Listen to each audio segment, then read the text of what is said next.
오전에 말씀드린 것처럼 예수님의 부활을 믿는 하나님의 백성들은 이제 이 세상을 보는 시각이 바뀌고 달라진다는 것을 여러분에게 말씀을 드렸습니다. 즉 보이는 것이 전부가 아니고 또 지금 현재 자신에게 주어진 상황이 참된 상황이 아니라는 사실을 알게 됩니다. 왜냐하면 이제 부활하신 주님이 영으로 말씀으로 내 안에 들어와 연합된 가운데 살기 때문에 그 부활하신 주님, 영으로 오신 그 주님이 내 삶 속에 간섭하신 그 삶을 보게 되는 것입니다. 그것이 비록 현실 속엔 보이지 않지만 그것이 이 땅에서 우리가 보이는 것이 생명이 아니라 보이지 않는 그 하나님의 말씀이 생명이며 우리의 힘이라는 사실을 알고 살아가게 돼요. 이 보이는 세상이 우리의 생명이 아니라 보이지 않는 그 세계 있는 그 하나님의 말씀이 생명이고 우리의 힘이라는 사실로서 보고 살아가게 되어 있단 말입니다. 그래서 요한복음 17장 3절에는 영생이 무엇이냐 이렇게 말씀하실 때 하나님과 그 보내신 자 예수 그리스도를 아는 것이 영생이다 이렇게 주님이 분명히 영생에 대한 정의를 하고 있죠. 그러니까 여러분이 생명으로 살아가야 할 것은 이 보이는 현실과 여러분의 주어진 상황을 생명으로 삼고 거기에 목매어 살아가는 것이 아니라 보이지 않는 곳에서 나의 삶 속에 간섭하여 나의 삶을 이끌어 가시는 그 하나님의 말씀을 나의 생명과 나의 힘으로 삼고 살아가야 한다는 것을 오전에 말씀을 드렸죠. 그렇게 될 때 신자들에게는 담대함이 생깁니다. 따라서 예수의 부활을 믿지 않는 자들에게는 절대 그 담대함이 생길 수가 없습니다. 아무리 여러 가지 행위를 하더라도 그들에게는 죽은 예수가 아무런 소용이 없기 때문에 말이에요. 그래서 예수님이 살아계심을 믿는 신자들에게만이 진정한 이 세상을 이기는 담대한 믿음이 생길 수 있다는 것을 여러분이 아셔야 돼요. 그래서 요한일서 5장 4절을 보면 무릇 하나님께로부터 난 자마다 세상을 이기느니라. 세상을 이기는 승리는 이것이니 우리의 믿음이니 곧 예수께서 하나님의 아들이심을 믿는 자가 아니면 세상을 이길 자가 누구냐 이렇게 말씀을 하고 있는 것입니다. 즉 그 살아계신 하나님의 아들이 다시 말해 나와 함께 지금 이 삶을 이끌어가고 계시다는 그 믿음 이외에 누가 세상을 이기겠느냐 이렇게 지금 반문을 하고 있는 것입니다. 오늘 본문 말씀 보면 그 다사다난했던 주님의 짧은 인생이 마무리가 되죠. 무덤에 묻힙니다. 아주 짧은 인생을 사셨습니다. 한 33세, 34세 정도 사시고 이제 무덤에 묻힌 거예요. 수많은 여러 가지 기적과 이적과 사람들의 환호와 칭찬과 제자들의 배반과 동족들의 그 비난과 그 엄청난 십자가의 고통과 수치 그 모든 것이 마무리되고 이제 십자가에서 죽고 무덤에 묻히는 것으로 모든 것이 끝나버립니다. 근데 오늘 여기는 기록되어 있지 않지만 그 무덤을 향하여 마리아가 앉았다고 해요. 예수님의 인생을 보면 탄생서부터 예수님의 죽으심과 그 무덤을 지키기까지 20장에 보면 안식 후 첫날에 또 그 무덤의 첫 번째 등장하는 이름이 마리아입니다. 이렇게 예수님의 탄생서부터 죽음, 부활까지 항상 예수님의 주변은 여자들이 있었는데 그 여자의 이름이 마리아가 등장하고 있다는 것입니다. 그래서 앞에 19장 25절 보면 이렇게 성경을 기록하고 있습니다. 예수의 십자가 곁에는 그 어머니와 이모 글로바의 아내 마리아와 막달라 마리아가 섰는지라. 예수님의 십자가의 곁에 예수님의 십자가의 곁에 왜 그 세 사람이 있었겠습니까? 수많은 유대 군중들과 대제사장들과 바리새인들과 노며 군병들과 제자들과 엄청난 많은 사람들이 그 십자가에 있었잖아. 근데 거기에서 기록하는 것은 딱 마리아라는 이름만 드러나요. 그 어머니 마리아, 어머니 이름도 마리아 아닙니까? 그리고 이모 글로바의 아내도 마리아, 막달라, 일곱 귀신들은 막달라, 마리아. 이렇게 예수님의 주변에는 그 특이하게 여자의 이름 중에 마리아만 계속 밝혀지고 있다는 것을 우리가 유념해 볼 필요가 있습니다. 마가복음 27장 55절부터 예수를 섬기며 갈릴리에서 따라온 많은 여자가 거기에 있어 멀리서 바라보고 있으니 그 중에 막달라 마리아와 또 야고보와 요셉의 어머니 마리아와 또 세베대의 아들의 어머니도 있더라. 많은 여자가 있는데 그 여자의 이름 중에 마리아라는 이름만 등장하고 있단 말입니다. 또 59절부터 61절을 보면 요셉이 시체를 가져다가 깨끗한 세마포로 써서 바위 속에 판 자기 새 무덤에 넣어두고 큰 돌을 굴려 무덤에 문에 놓고 가니 거기에 막달라 마리아와 다른 마리아가 무덤을 향하여 앉았더라. 이렇게 예수님의 주변은 이상하게 여자의 이름 중에 마리아가 계속 등장하는 것을 우리가 볼 수 있습니다. 그래서 우리에게 굉장히 중요한 의미를 전달하고 있다는 것을 여러분이 아셔야 돼요.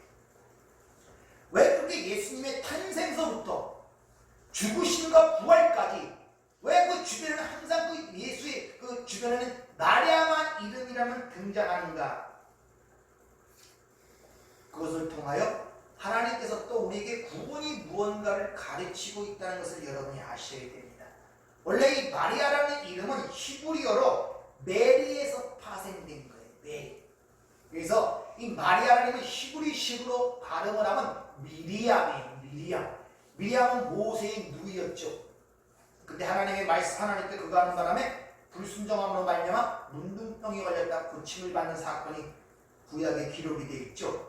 그런데 이 메리나 마리아나 미리암이나 다 같은 단어인데 어디서 파생됐냐면 마라라는 히브리어에서 파생이 됐습니다. 마라. 근데 그 마라의 뜻이 뭐냐면 에스겔서 2장 7절을 보면 그들이 심히 패역한 자라 그들이 듣든지 아니 듣든지 너는 내 말로 고할지어다. 여기서 패역하다는 그 히브리 단어가 마라예요. 그러니까 마라라는 뜻은 패역하다, 불순종하다, 괴롭게 하다 이런 의미예요. 그러니까 마리아라는 이름을 쓰다, 불순종하다, 괴롭다는 그런 의미를 갖고 있는 것이 마리아입니다. 성경이 나오는 모든 이름은 일반적인 명사로 해석하여 그 의미가 있다는 것을 여러분이 아셔야 돼요. 다 모든 이름이 그래요. 우리나라에서도 이름에 의미를 부여해서 이름을 신중하게 짓잖아요. 그와 같은 의미를 하고 있단 말입니다. 마라 하면 여러분 생각나는 사건 없습니까? 구약에서 출애굽기의 마라의 사건이 쓴물 사건이 생각나지 않습니까? 이스라엘 백성들이 홍해를 탈출하고 홍해를 걷는 다음에 하나님을 찬양하고 미리암의 찬양이 여기서 나오죠. 그런 다음에 사흘길 동안 물을 얻지 못해서 도착한 곳에 오니까 물이 있는데 마라, 쓴물이에요. 그래서 원망을 하죠. 우리가 여기서 갈증, 물을 먹지 죽겠다. 하나님을 원망하는 곳을 거기서 나무간지가 던져지고 쓴물이 단물이 변하여 그들의 갈증이 해소되는 모습이 출애굽기 15장에 기록이 되어 있습니다. 출애굽기 15장 22절부터 26절까지 한번 들어보세요. 모세가 홍해에서 이스라엘을 인도하매 그들이 나와서 수르 광야로 들어가서 거기서 사흘길을 걸었으나 물을 얻지 못하고 마라에 이르렀더니 그곳 물이 써서 마시지 못하겠으므로 그 이름을 마라라 하였더라. 백성이 모세에게 원망하여 이르되 우리가 무엇을 마실까 하매 모세가 여호와께 부르짖었더니 여호와께서 그에게 한 나무를 가리키시니 그가 물에 던지니 물이 달게 되었더라. 거기서 여호와께서 그들을 위하여 법도와 율례를 정하시고 그들을 시험하실세 이르시되 너희가 너희 하나님 나 여호와의 말을 들어 순종하고 내가 보기에 의를 행하며 내 계명에 귀를 기울이며 내 모든 규례를 지키면 내가 애굽 사람에게 내린 모든 질병 중 하나도 너희에게 내리지 아니하리니 나는 너희를 치료하는 여호와입니다. 바로 마라의 사건, 그 쓴물, 물을 먹지 못해 죽어야 할 그 상황을 마라라, 그 지명도 마라고 쓴물의 이름도 마라입니다. 근데 거기에 한 나무가지가 던져지죠. 나무 십자가가 던져짐으로 말미암아 쓴물이 단물로 변하여 그 백성들이 사는 모습이 출애굽기 15장의 바로 쓴물 사건입니다. 구원을 이야기하고 있다는 것이죠. 거기서 유명한 하나님의 이름이 나오죠. 여호와 라파, 치료하는 하나님, 여호라 너의 하나님이라. 거기서 그런 말, 구원의 이야기를 하고 있단 말. 거기서 쓴물이 마라예요. 또 룻기에 보면 또 이런 말씀이 있어요. 룻기서기 1장 20절. 나오미가 그들에게 이르되 나를 나오미라 부르지 말고 나를 마라라 부르라. 이는 있는 전능자가 나를 심히 괴롭게 하셨습니다. 이럽니다. 룻기의 이야기인데 룻이 자기의 즉 베들레헴 땅을 떠나요. 기근이를 모압 땅으로 가서 남편을 잃고 두 아들을 잃어버리고 혼자 돌아와요. 그 룻과 함께. 그래서 후손을 이을 수 없는 절망적인 상태, 죽은 상태로 그 나오미가 돌아와서 나를 말하라 하라 이렇게 얘기해요. 내가 불순종함으로 쓴물이 된 자다 이렇게 얘기해요. 근데 그 마라가 다시 나오미로 바뀌는 여건이 생깁니다. 그것을 성경은 이렇게 기록합니다. 룻기서 4장 13절에 보면 이에 보아스가 룻을 맞이하여 아내로 삼고 그들에게 데려갔더니 여호와께서 그에게 임신하게 하심으로 그가 아들을 낳은지라 여인이 나음에게 이르되 찬송할지로다 여호와께서 오늘 내게 기름 부을 자가 없게 하지 아니하셨도다. 이 아이의 이름이 이스라엘 중에 유명해 되기를 원하노라. 다시 말하면 이 마라가 된 이 사람, 아무 생명도 이을 수 없고 죽은 상태에 된 그 나오미를 건져내기 위하여 그들과 아무 상관없는 이방 여인 룻이 보아스에게 자기 몸을 던져서 아이를 잉태하여 나오미에게 줌으로 말미암아 나오미의 가계가 이어진단 말입니다. 이것은 바로 예수 그리스도가 자신의 몸을 던져 아이를 잉태하는 것, 우리가 그 지난기에 배운 것처럼 마리아에게 혈육은 끊어지고 이제 제자 요한에게 그 어머니를 위탁하는 모습을 통하여 새로운 생명이 잉태되면 그들에게 가르치는 상징적 모습을 우리가 배웠잖아요. 그와 같은 똑같은 모습이에요. 그래서 룻기는 바로 예수 그리스도 십자가로 말미암아 구원의 이야기를 기는 게 바로 이 룻기서란 말입니다. 그래서 나오미 유쾌한 자, 즐거운 자, 그런 게 마라, 쓴물, 불순종한 자, 마라가 나오미로 이렇게 변하는 과정 속에 룻이라는 한 여인의 희생을 통하여 나오미가 되는 과정을 통하여 구원이 무언가를 가르쳐주고 있단 말입니다. 근데 거기서도 이름이 마라예요. 마라. 그러니까 마라가 나오미가 되려면 반드시 어떤 이방인, 외부의 희생이 필요하단 말입니다. 오늘 십자가의 이야기가 왜 예수 주위에 설 수 있는 마리아가 쓴물이 그 불순종하던 패역한 자들이 다시 하나님의 즐거움과 유쾌함으로 변하기 위해서 예수가 그 중간에 십자가의 죽음이라는 것이 거기에 등장하는 것입니다. 그걸 그림으로 지금 우리에게 보여주고 있는 것입니다. 그래서 예수 그리스도의 십자가의 위에는 꼭 오직 마리아라는 이름만 가진 이들만 등장하는 이유가 뭐냐? 바로 가장 소망 없고 패역한 자들이라는 것을 인식한 자들만이 거기에 모이게 되어 있단 말입니다. 그래서 지난주에 얘기했죠. 스가랴인 것처럼 그래서 하나님의 은총을 입고 하나님의 간과는 심령을 받은 자들만이 찌른 자를 모르고 애통하게 된다는 거예요. 그런 자들이 복이 있다. 그들이 하나님의 위로를 받을 것이다. 주님이 팔복에서 그렇게 말씀하시죠. 그러니까 왜 예수 주 십자가 곁에 설 수 있는 유일한 자는 자신이 나라인 줄 아는 자들, 패역한 자이며 죽은 자이며 내 힘으로 어떤 생명도 잉태할 수 없다는 사실을 깨닫는 자들만이 예수의 십자가의 곁에 서고 찌른 자를 바라봄으로 말미암아 새로운 생명으로 잉태되는 구원의 이야기가 나오기 위해서 예수의 탄생부터 죽으심과 부활하는 주변에는 마리아가 등장하는 것입니다. 그래서 예수님 부활을 가장 먼저 목격한 자도 마리아예요.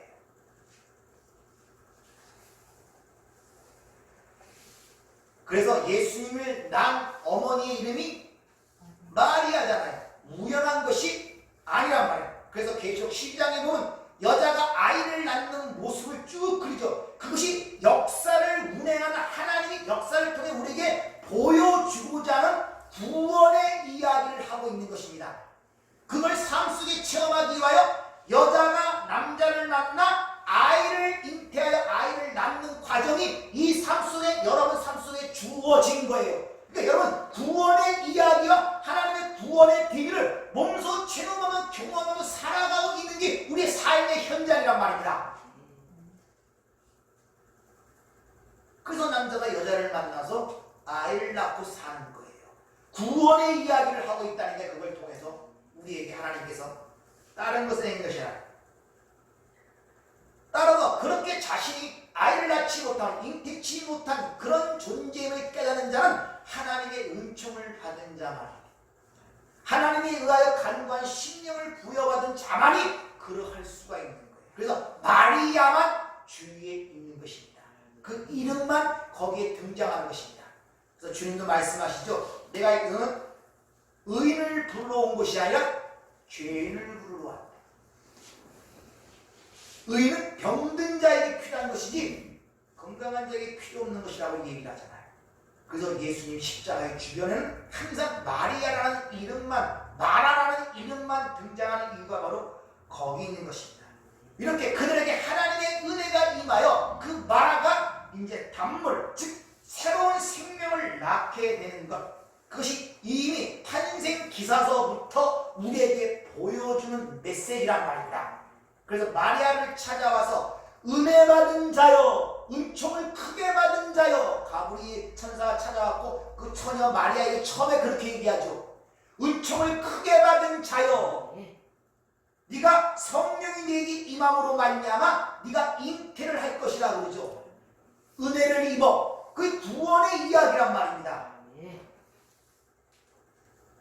그래서 계시록 12장에 보면 그것을 잘 요약해 주고 있는 것입니다. 그래서 주님이 돌아가시기 전에 그 제자, 근심하는 제자들을 향하여 이렇게 일러주십니다.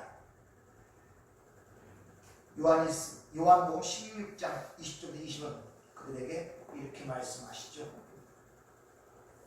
내가 진실로 진실로 너희에게 이르노니 너희는 곡하고 애통하겠으나 세상은 기뻐하리라. 너희는 근심하겠으나 너희 근심이 도리어 기쁨이 되리라. 여자가 해산하게 되면 그 때가 이르렀으므로 근심하나 아기를 낳으면 세상에 사람 난 기쁨으로 말미암아 그 고통을 다시 기억하지 아니하느니라. 이 얘기는 예수님의 십자가를 얘기한 직후에 나온 얘기입니다.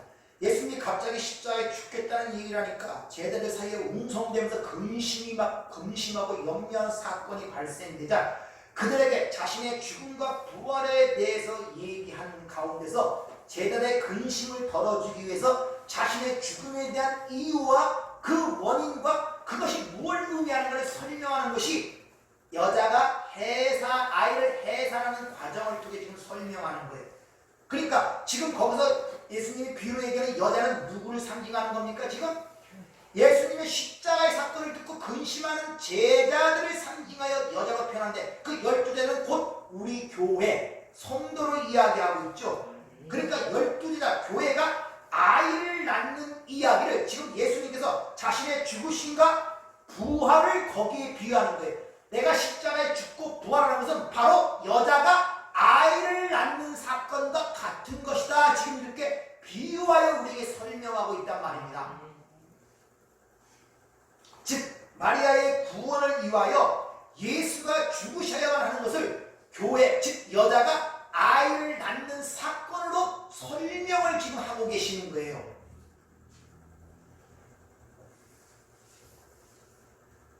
그러니까 해산하는 고통 속에서, 그 절망 속에서, 아이를 낳지 못하는 고통 속에서 지금 누군가의 도움을 바라고 나는 아이를 낳을 수 없고 즉 구원에 이를 수 없는 절망적인 상태에서 누구의 도움을 구하고 바라는 자들이 바로 마라란 말입니다. 그는 십자가 옆에 붙어 있는 거예요. 그 십자가의 사건이 무엇인가를 알기 때문에 그걸 바라보는 자마다 살기 때문에 그래서 불뱀에 물린 자가 해독받을 수 있는 사는 유일한 길은 그 노뱀을 바라볼 때만 사는 거예요.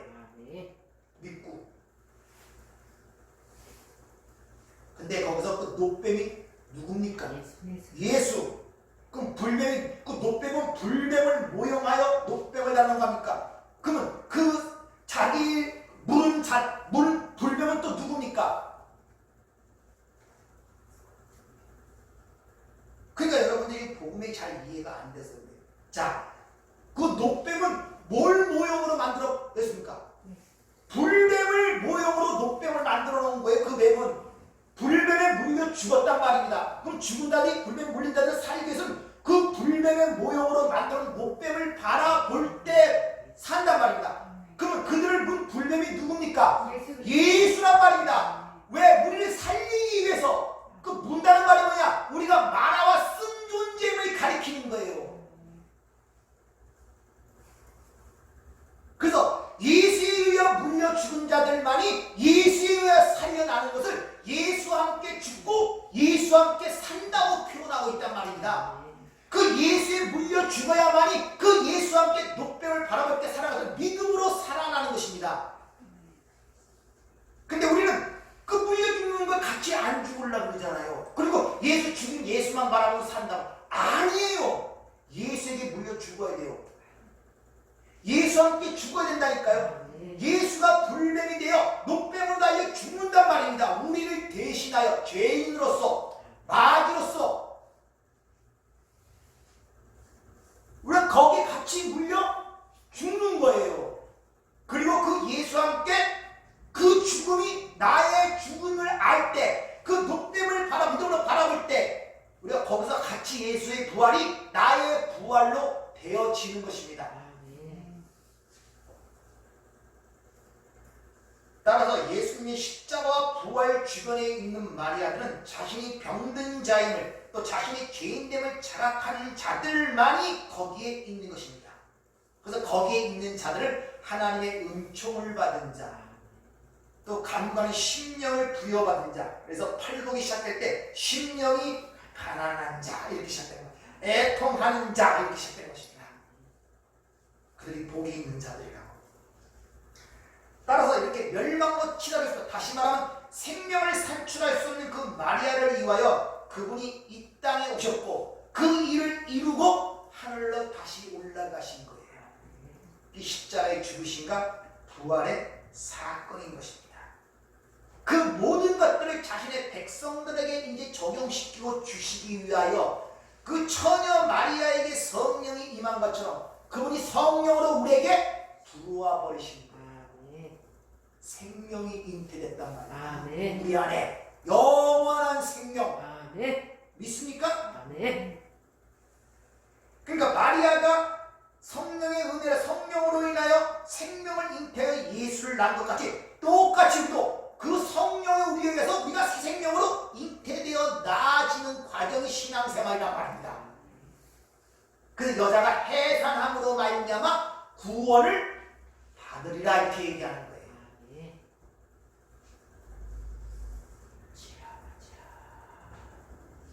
그래서 오순절날 성령이 그들에게 임하심으로 이 땅에 새로운 생명으로 탄생된 죄가 교회라고 지칭을 하는 것입니다. 이런 현실과 이 말씀을 통하여 우리의 삶을 통하여 처절히 경험되고 또 그것이 그 가운데 그분의 죽음이 나의 죽음을 깨닫고 그분의 부활이 나의 부활임을 깨달아 그 사실 속에서 나는 죽고 그분이 흥해야 되는 그런 과정을 겪어가면서 하나님과 밀접한 관계 속에서 화목하게 되고 그런 과정을 통하여 영원한 나라로 우리가 들어가는 그 과정을 양육이라고 얘기를 하고 있는 거예요.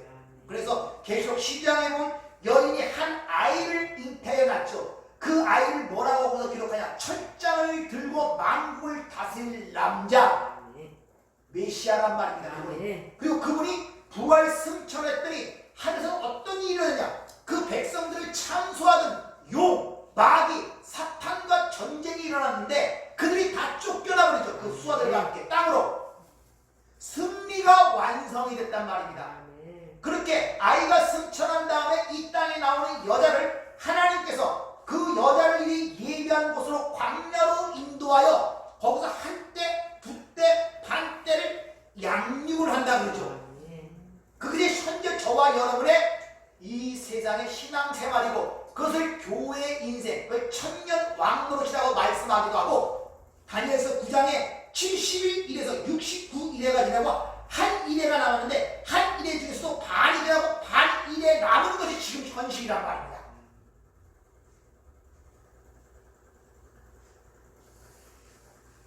따라서 이렇게 하나님에 의하여 양육받는 과정을 성경에서는 고난이라고 표현하는 것입니다. 세상이 생각하는 그런 고난이다. 그 양육의 과정을 고난이다. 왜? 그 고난을 통하여 뭐를 배워야 되기 때문에? 순종을 배워야 되기 때문에. 그래서 히브리서 5장 8절에 그가 아들이시며 받으신 고난으로 순종함을 배워 믿음으로 온전케 되셨은즉 자기에게 순종한 모든 자에게 영원한 구원의 근원이 되신다. 이렇게 얘기를 하는 거예요. 하나님의 백성들의 특징이 순종 아닙니까? 불순종이 죄 아니에요. 그러니까 우리가 순종을 배우는데 그냥 배우는 고난을 통하여, 연단을 통하여 그걸 우리에게 가르치고 그걸 통하여 우리가 구원을 받도록 예수님이 먼저 고난을 통하여 순종함을 배워서 구원하는 모든 자들의 근원이 되셨다고 얘기하는 거예요. 믿으십니까? 그런데 그 길이 주님은 혼자 가셨지만, 물론 아버지와 함께 아버지의 성령을 통했지만, 지금 그 주님이 우리와 함께 그 길을 다시 걸어가고 있으면서 하나하나 가르치는 거예요. 그런데 아버지는 의인은 절대 뼈가 꺾이지 않는다 그랬죠. 그래서 예수님의 뼈만 꺾이지 않았다고 말씀을 드렸죠. 그럼 우리도 역시 뼈가 꺾이지 않는단 말이에요. 왜? 하나님이 보호하시고 돌보시기 때문에. 따라서 우리는 그러한 진리를 알고 있다면 여러분이 현재 보이는 상황이나 현실을 그대로 인정하지 마시고 그 현실 속에서 하나님이 함께 하시며 나를 만들어 가시는 그 하나님의 사랑과 배려를 보게 됨으로 말미암아 능히 우리는 그 모든 것을 이길 수 있는 힘과 능력을 부여받게 되는 것입니다. 담대함이 생긴단 말입니다. 이길 수 있는 힘이 생긴단 말입니다. 왜? 우리는 보이는 것을 보이는 대로 보지 않기 때문에. 그래서 우리가 한번 이 말씀을 한번 찾아보고 마치도록 하죠. 히브리서 13장 5절 6절 한번 함께 찾아 읽도록 하겠습니다.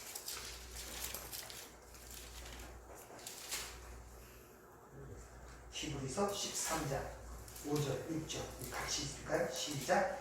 그가 친히 말씀하시기를 내가 결코 너희를 버리지 아니하고 너희를 떠나지 아니하리라 하셨느니라. 그러므로 우리가 담대히 말하되 주는 나를 돕는 이시니 내가 무서워하지 아니하겠느라. 사람이 내게 어찌하리요 하노라.